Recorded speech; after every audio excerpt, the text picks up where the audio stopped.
My parents kicked me out at 18 with nothing but a trash bag of clothes.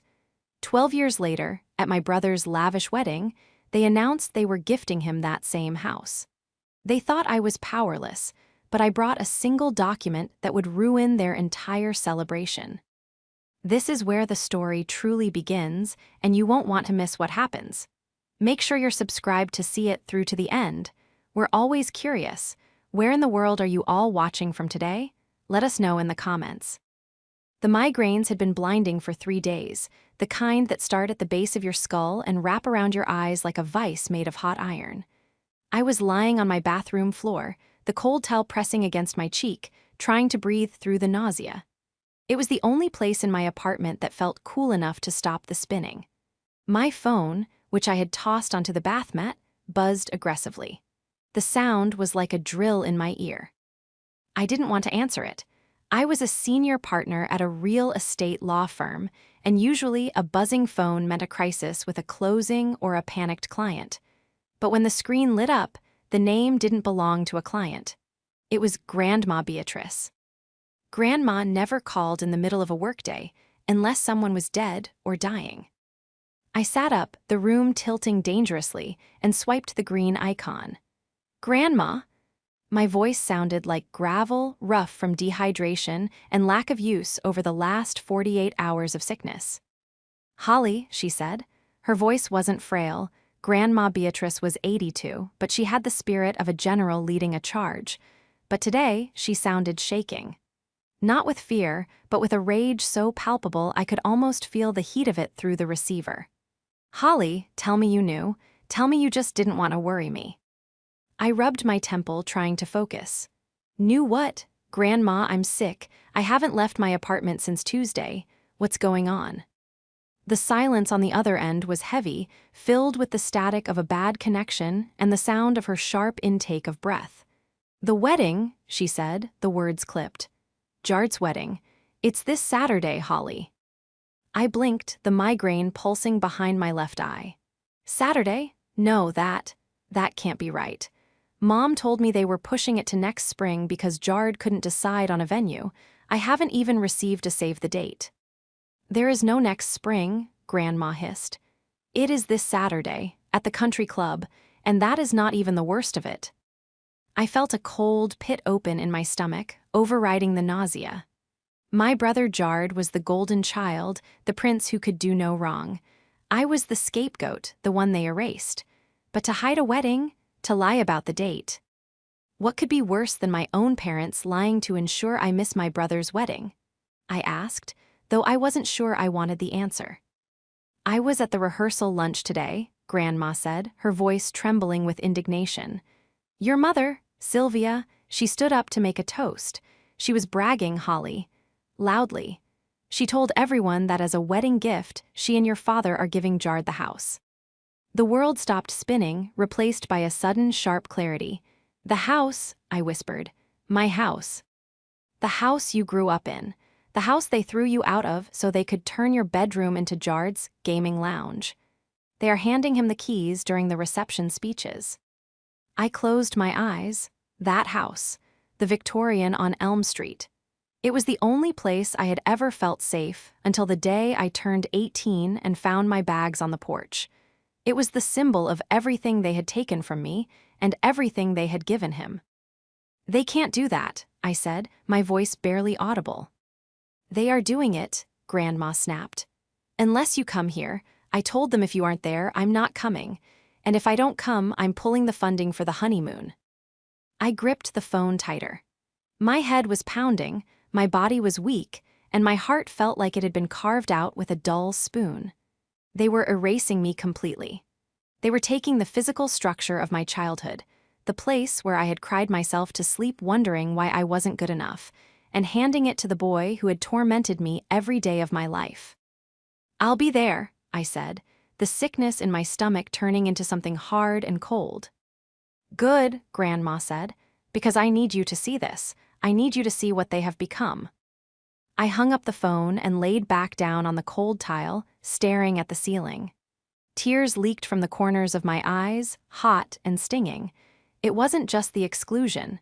It wasn't just the favoritism. It was the sheer, unadulterated cruelty of it. They weren't just giving him a house, they were giving him my history. The betrayal was worse than the diagnosis itself.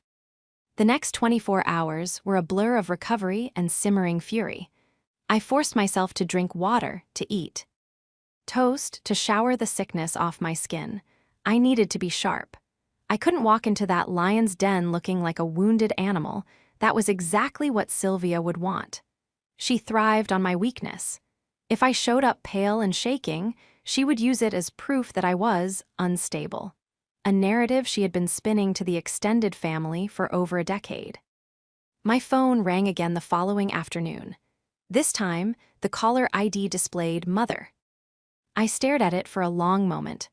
I was sitting at my dining table, surrounded by legal briefs for my upcoming cases, wearing a silk robe that cost more than the car I drove in college.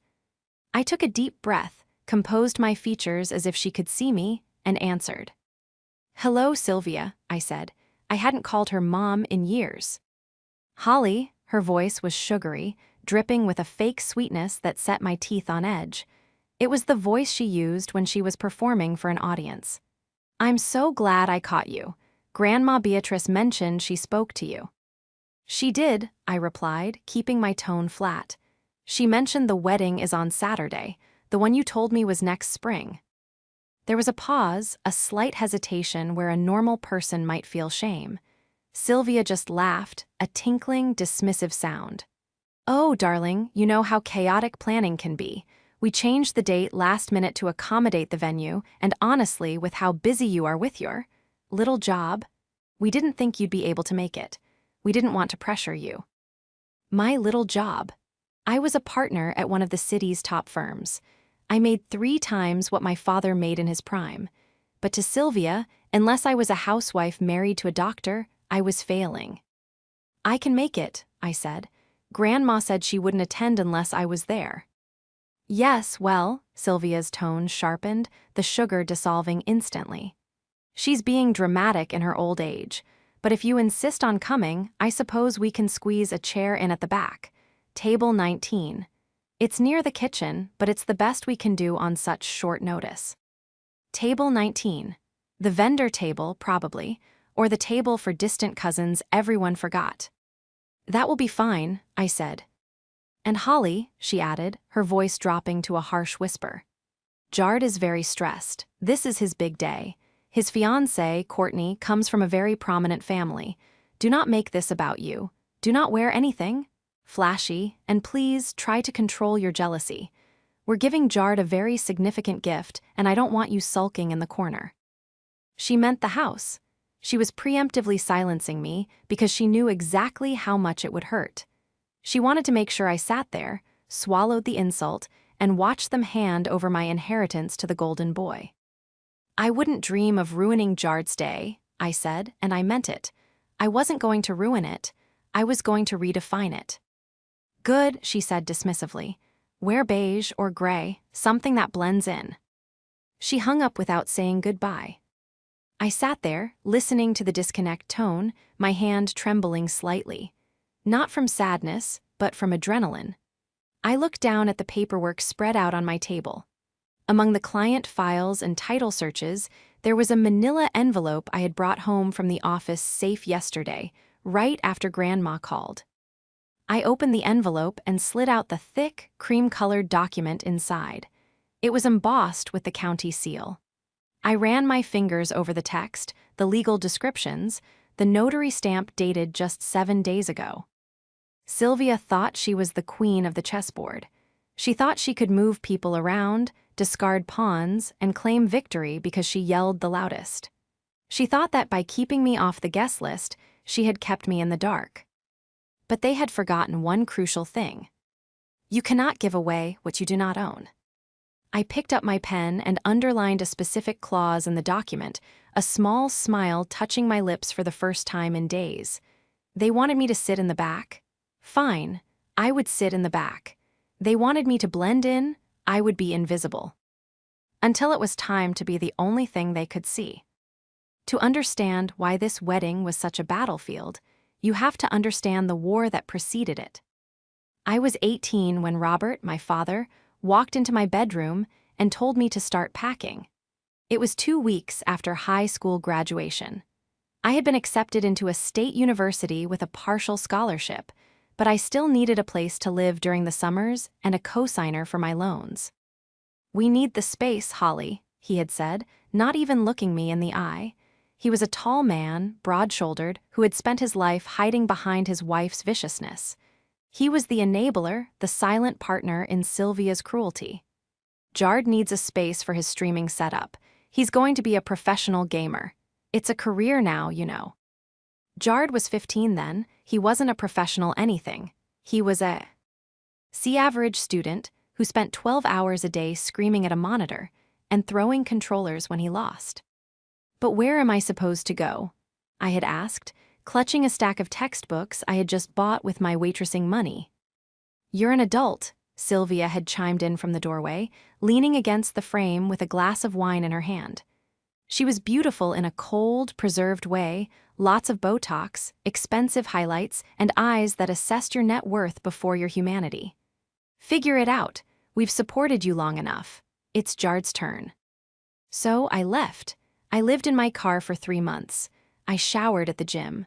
I worked 3 jobs while putting myself through college and then law school.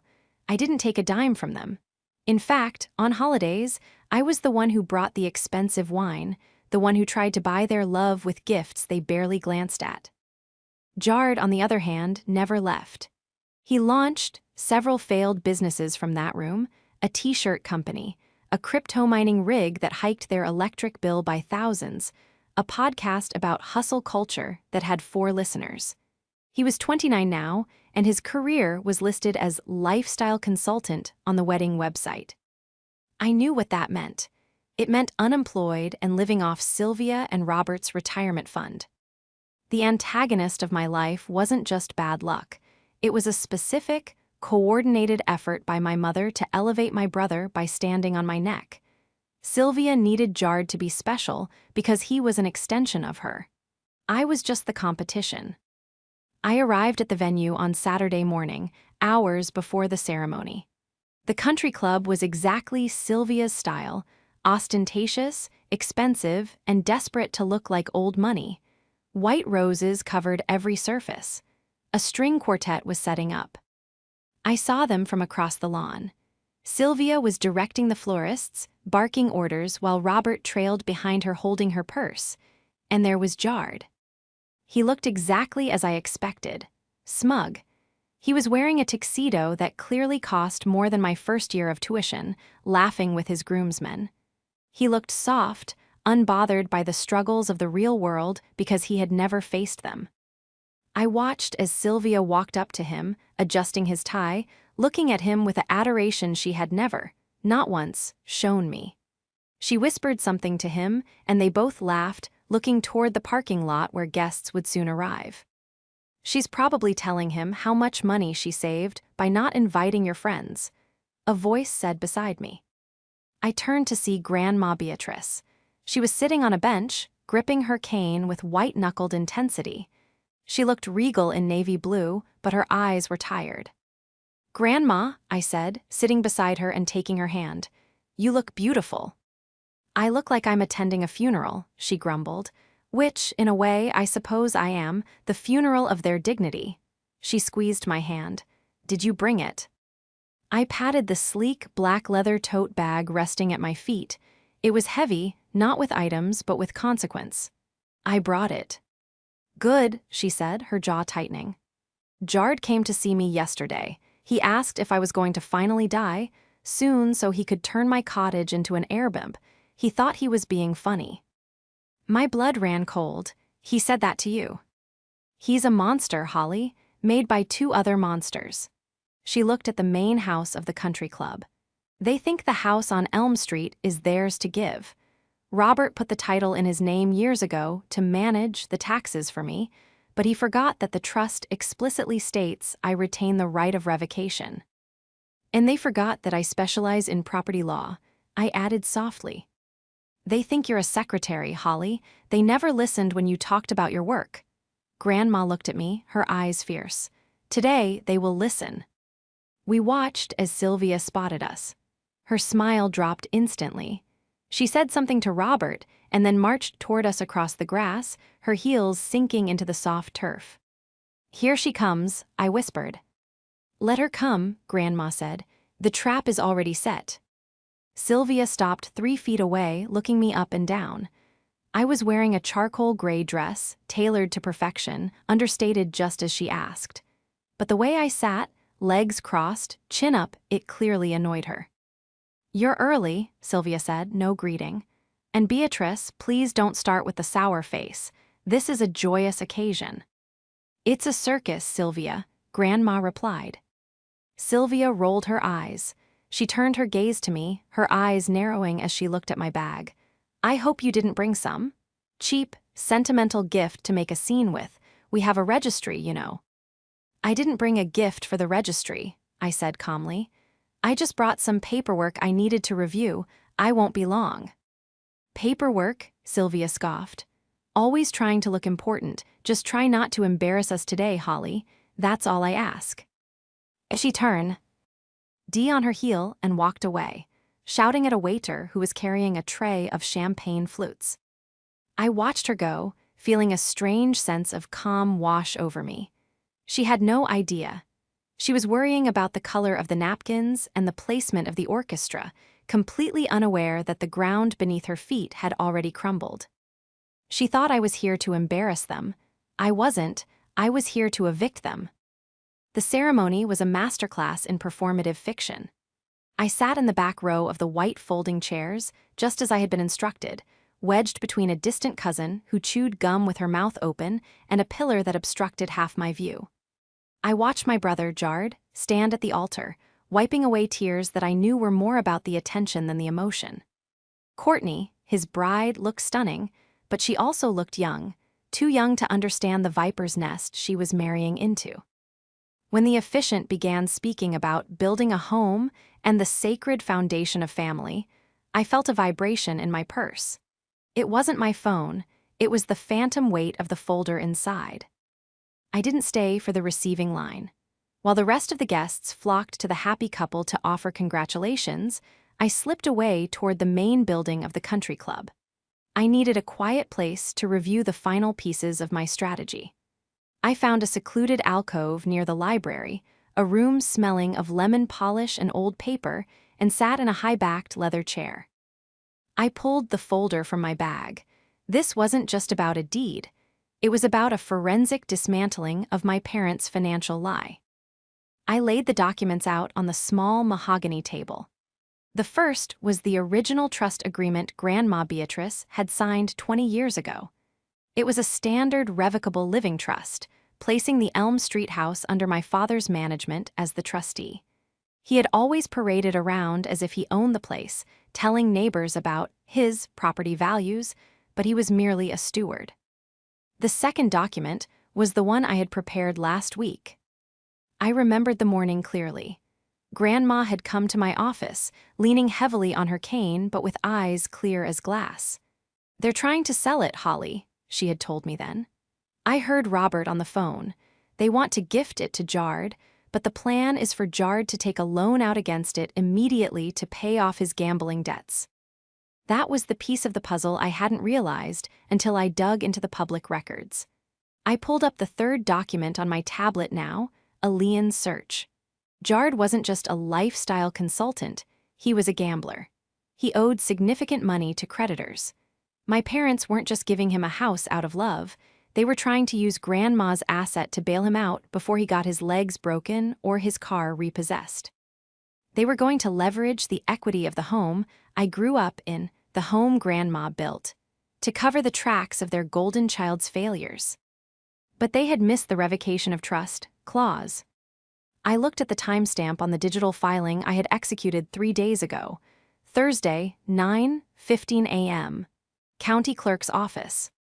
Grandma had formally revoked the trust, stripping my father of his trustee status. Immediately after, she had executed a quitclaim deed, transferring the property at 42 Elm Street to a new owner, Holly V. Miller. I was the owner, I held the title. The house they were about to gift was legally mine. I took a sip of the sparkling water I had grabbed from the bar, the bubbles biting my tongue. I needed to be absolutely certain. I dialed my paralegal, Sarah, who was on standby despite it being a Saturday. "Holly," she answered on the first ring. "I'm looking at the registry right now." "Is it locked?" I asked, my voice steady, though my heart was hammering against my ribs. "It's locked, sealed, and delivered," Sarah confirmed. "The title transfer was recorded 48 hours ago. The electronic system is updated. If they try to file anything on Monday, it'll be rejected immediately. You are the sole owner of record." "And the liens." "I found 3 more judgments against Jard this morning," Sarah added, her voice dropping. "It's bad, Holly. He owes upwards of $80,000. If your parents had transferred that title to him, the creditors would have been on that house within a week. You didn't just save the house, you stopped a foreclosure." "They were going to sacrifice Grandma's legacy to pay for his poker habit," I whispered, the realization settling over me like a heavy blanket. "Does Grandma know about the gambling?" "I didn't tell her the extent," Sarah said, "but she knows enough. She knows they are reckless." "Thank you, Sarah. You're a lifesaver." "Go get him, boss." I hung up and stared at the papers. This wasn't just revenge anymore. It was a rescue mission. My parents were willing to burn everything down to keep Jard warm.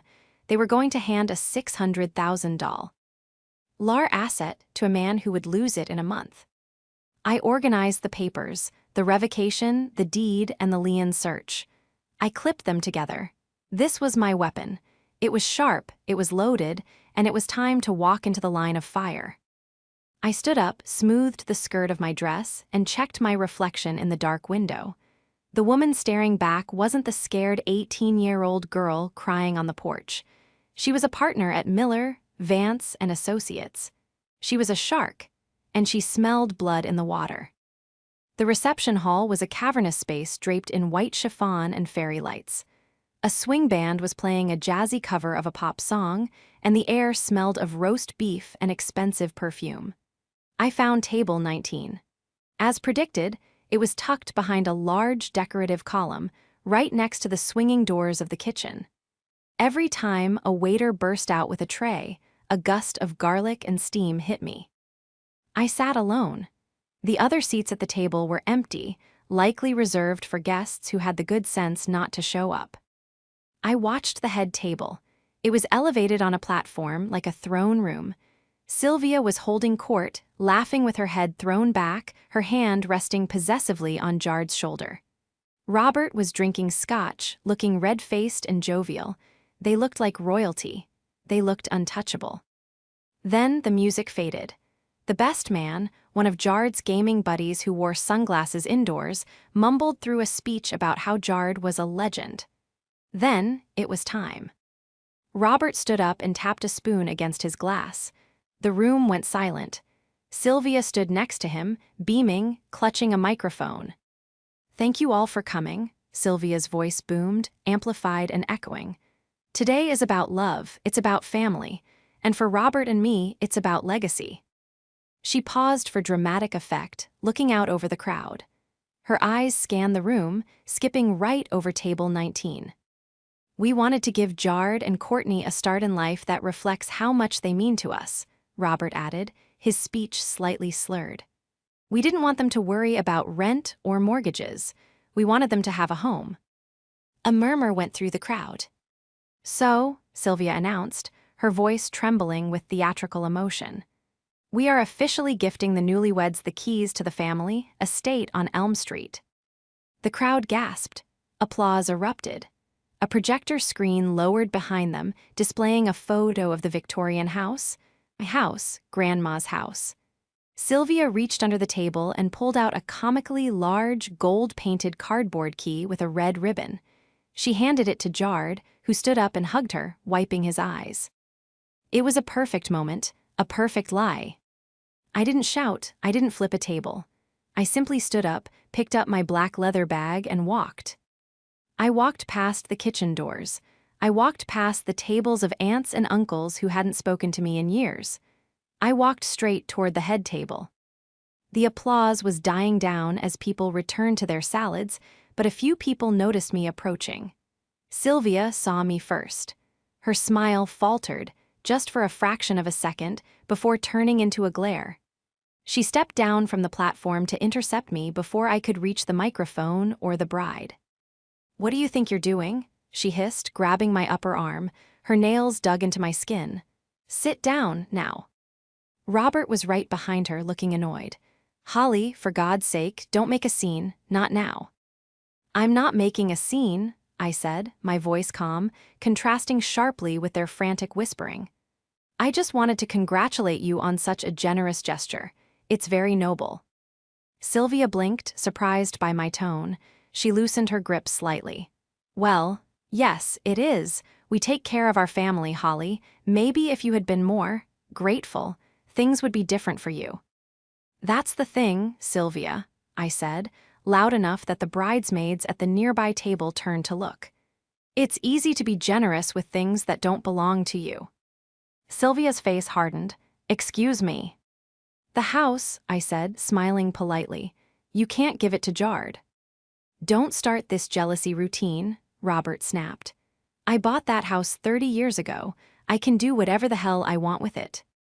"Actually, you didn't buy it, Dad. Grandma did, and she put it in a trust." "I am the trustee," Robert barked, his face turning a deeper shade of crimson. "I have full power of attorney." "Had," I corrected, past tense. Sylvia stepped in, positioning her body to block me from the view of the main room. "You are drunk," she spat. "You are jealous and bitter, and you are trying to ruin your brother's moment because you can't stand that he is happy and you are alone. Go back to your table or leave." "I'm not drunk, Mother, and I'm not jealous." I opened my bag and pulled out the folder. "I'm a lawyer, and I'm telling you that you just publicly committed fraud." Sylvia laughed, a sharp B. "Riddle sound. Fraud, don't be ridiculous. You think waving some papers around scares us? We know the law." "Do you?" I asked. "Because if you knew the law, you'd know that Grandma Beatrice revoked your trust on Thursday morning." The color drained from Robert's face instantly. Sylvia, however, doubled down. "She's lying, Robert," Sylvia said, her voice rising in pitch. "She's bluffing. Beatrice is senile. She doesn't even know what day it is. Holly forged whatever that is." "Is that what you're going with?" I asked, raising an eyebrow. "Forgy, in front of witnesses." "Get out," Sylvia seethed, pointing a shaking finger at the exit. "Get out before I have security drag you out." "I'll leave," I said, "but not before I give the groom his real wedding present." I looked past them. Jard was watching us, holding his giant cardboard key, looking confused. He started walking over, sensing the tension. "What's going on?" Jard asked, adjusting his expensive tie. "Holly, why are you harassing Mom?" "She's leaving," Sylvia said quickly, trying to steer Jard away. "She's not feeling well."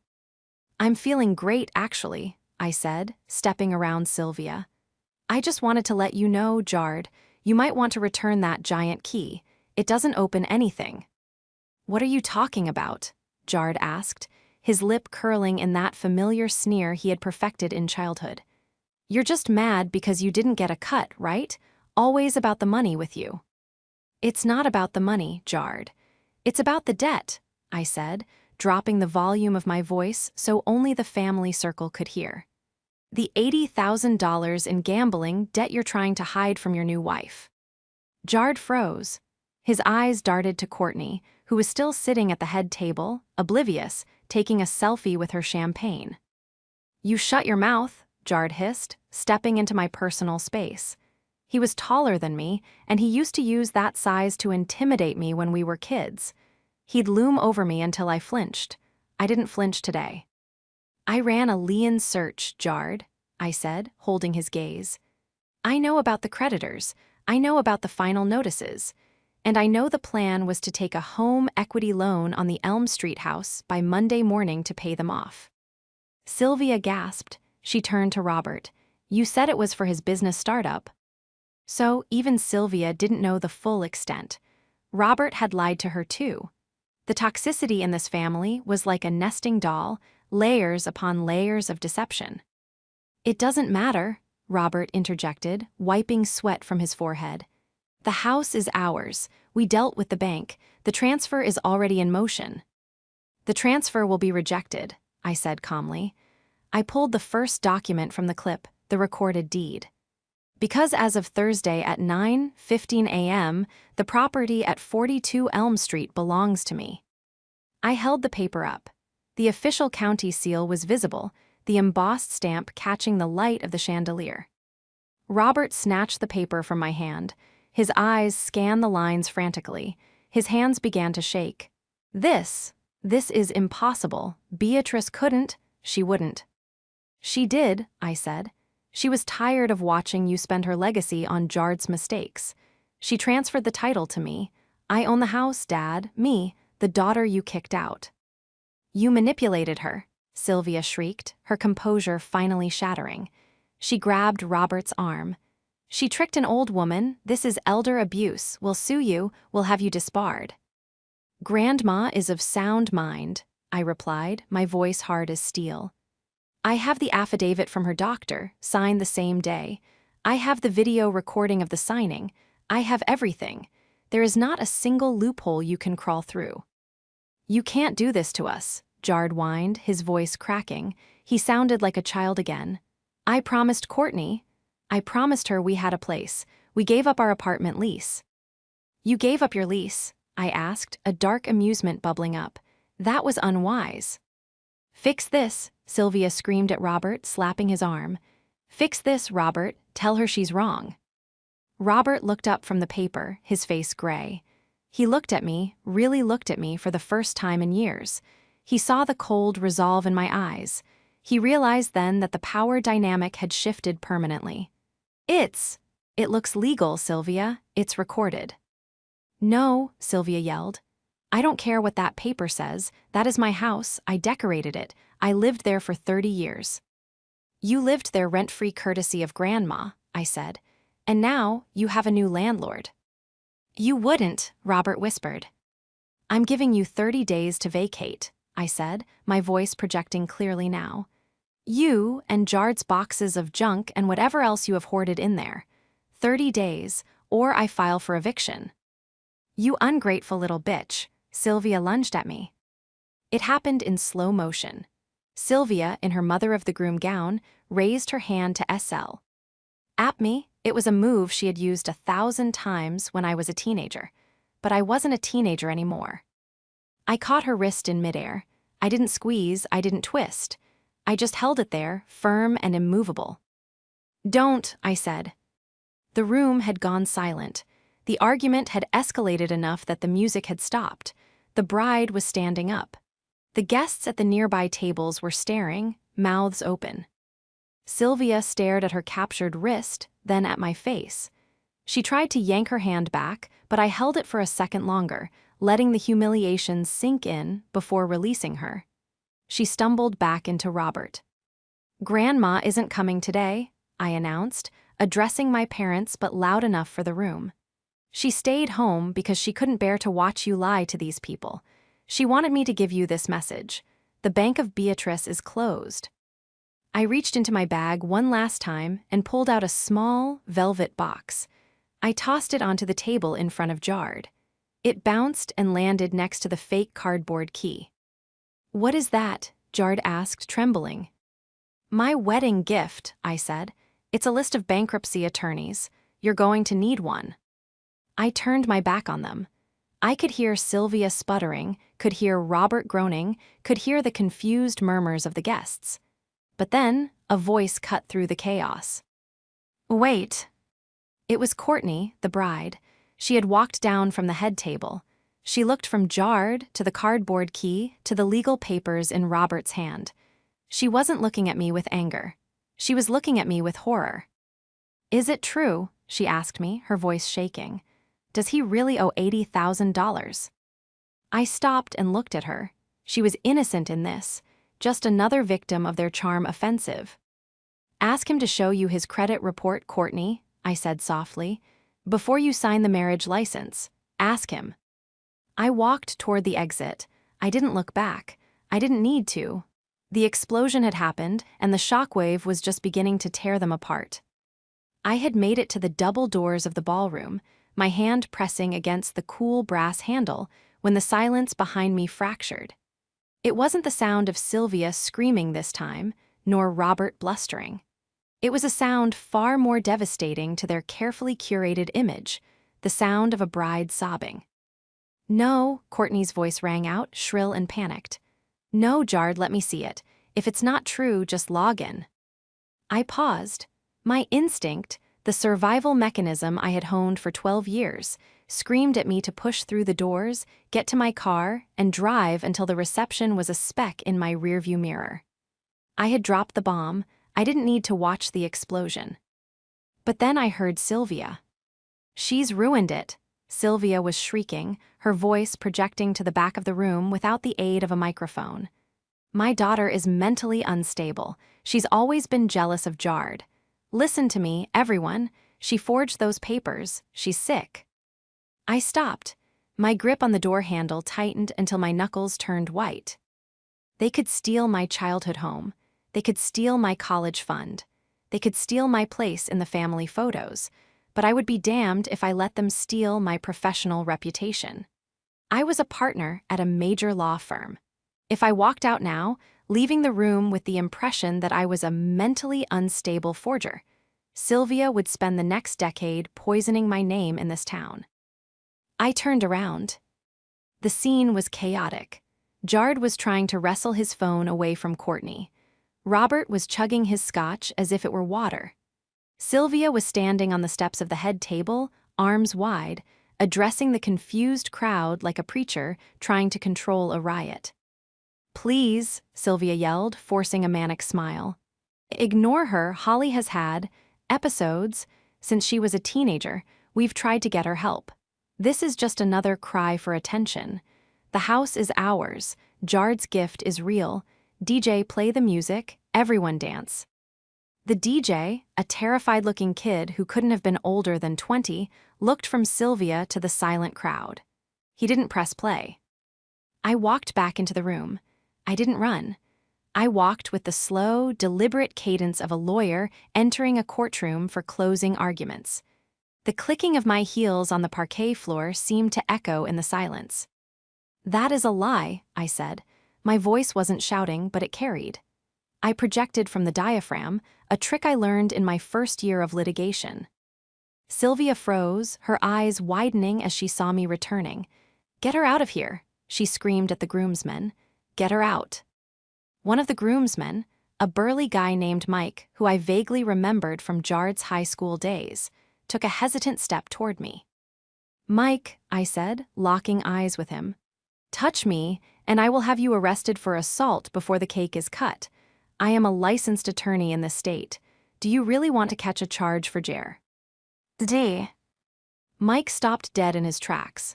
He looked at Jard, then back at me, and took a step back, raising his hands in surrender. I continued walking until I was standing right in front of the head table again. I didn't look at my parents. I looked at the older couple sitting on the other side of the bridal party, Courtney's parents, Mr. and Mrs. Sterling. I recognized them from the society pages. He was a serious investment banker, the kind of man who didn't tolerate risk or fraud. "Mr. Sterling," I said, addressing him directly, "my mother is claiming I am mentally unstable and that I forged a government document. That is a serious accusation. Since your family is apparently merging their finances with my brother today, I think you deserve the truth." Mr. Sterling stood up. He was a small man, but he had a gravity to him that silenced the room. "I'm listening," he said, his voice dry and cold. "Daddy, don't listen to her," Courtney wailed, tears streaming down her face, mascara running in dark streaks. She was clutching Jard's phone, which was locked. "Jard won't unlock it. He won't show me his banking app."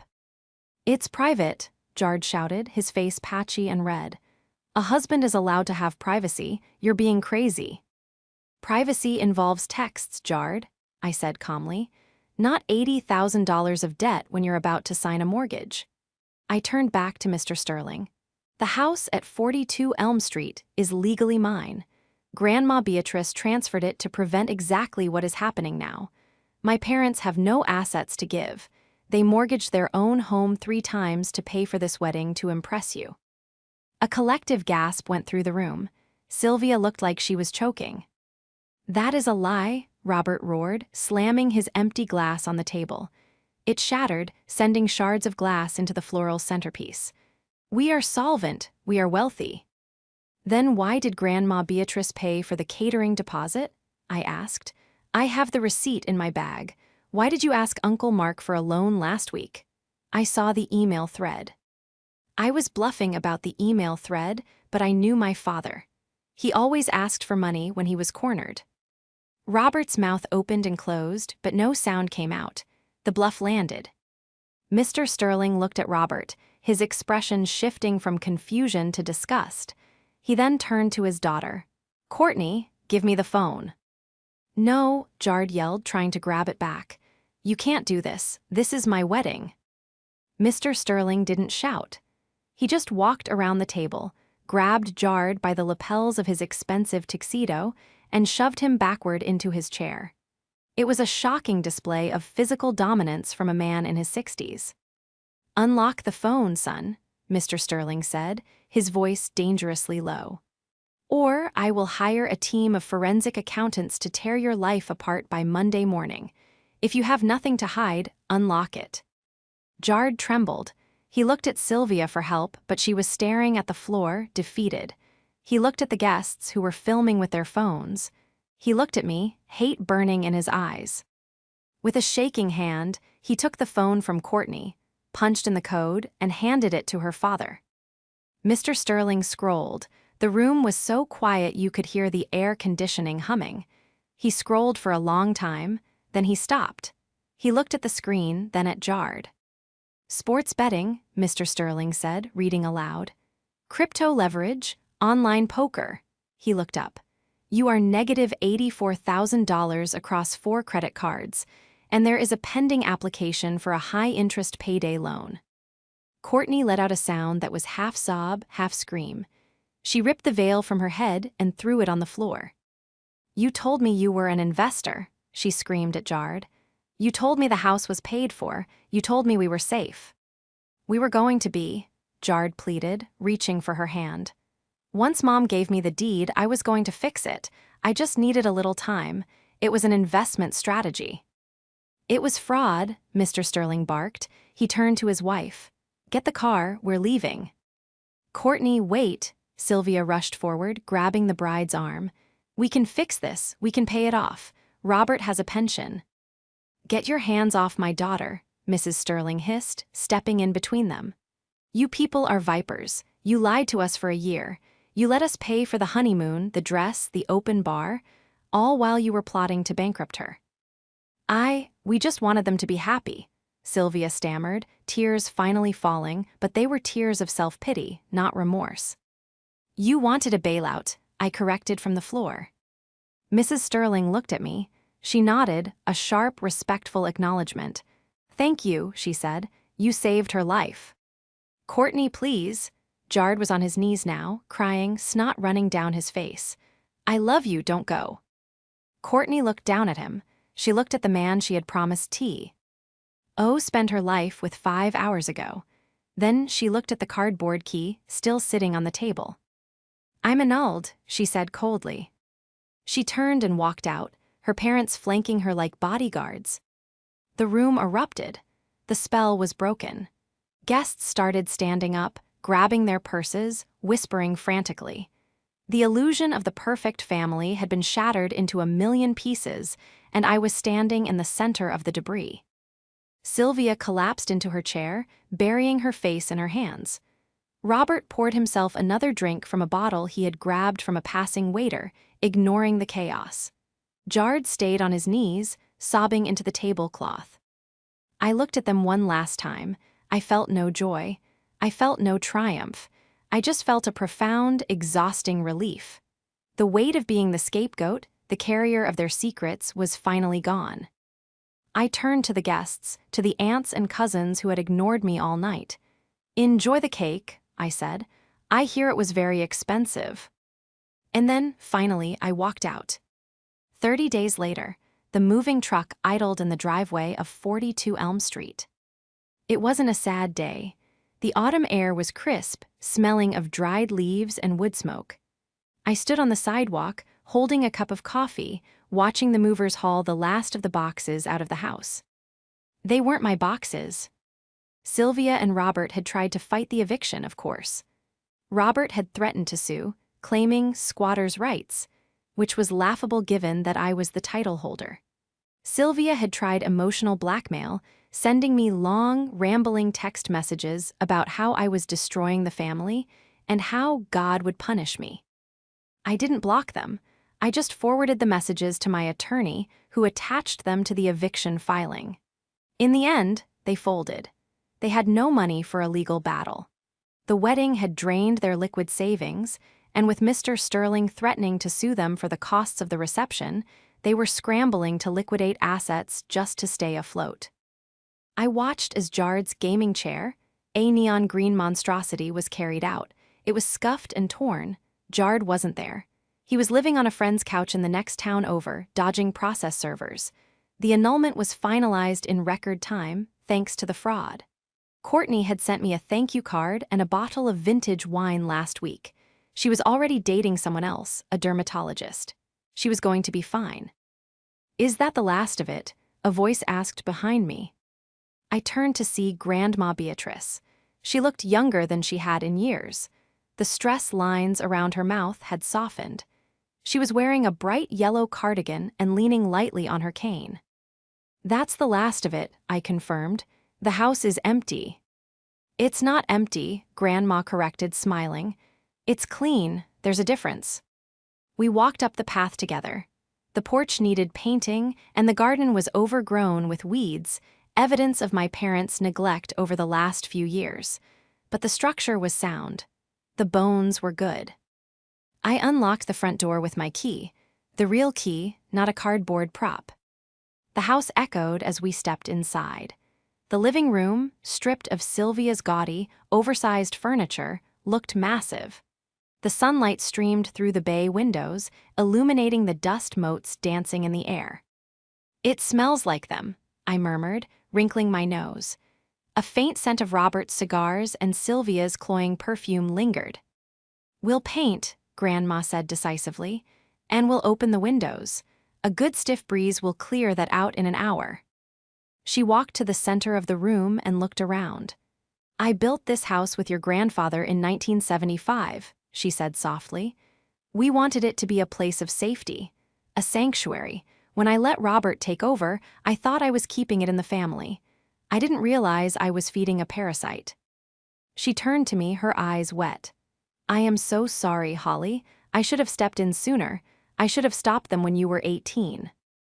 "You're here now, Grandma," I said, putting my arm around her. "You saved me." "No, darling," she shook her head. "You saved yourself. You became the woman they could never be, honest, hardworking, strong."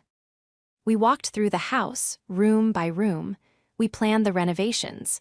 We would turn the dining room into a library. We would tear up the old carpet. And my old bedroom, the one Jard had occupied for 12 years, we would gut it completely. I planned to turn it into a home office for my firm. I would practice law in the very room where I used to cry over my homework. "What about them?" I asked as we stood in the kitchen. "Do you know where they went?" "They rented a 2-bedroom apartment near the highway," Grandma said, her tone devoid of pity. "It's small, no dishwasher, no yard. Robert had to go back to work. He took a job as a consultant for a mid-tier firm." "Sylvia?" "Well, Sylvia is finding out that without a big house and a successful son to brag about, her friends aren't very interested in her phone calls." "It sounds lonely," I said. "It is," Grandma agreed, "but it is the life they built, brick by brick." We went out to the back porch and sat on the steps, just watching the leaves fall in the backyard. For the first time in my life, I didn't feel the need to prove anything. I didn't need to earn my spot. I didn't need to fight for resources. I had my career, I had my dignity. I had the person who truly loved me, and now I had my home back. My phone buzzed in my pocket. It was a text from Sylvia. I glanced at the preview. Holly, please, the apartment smells like smoke. Can we just come over for dinner? We can talk about this. I looked at the text. I thought about the 18-year-old girl with the trash bag of clothes, begging to stay, begging to be loved, and being told no. I tapped the screen, selected block contact, and slipped the phone back into my pocket. "Who was that?" Grandma asked. "Nobody," I smiled, leaning my head on her shoulder. "Just a wrong number." Grandma squeezed my hand. We sat there in the quiet, claiming the silence, claiming the peace, claiming the future. The house was finally, truly ours.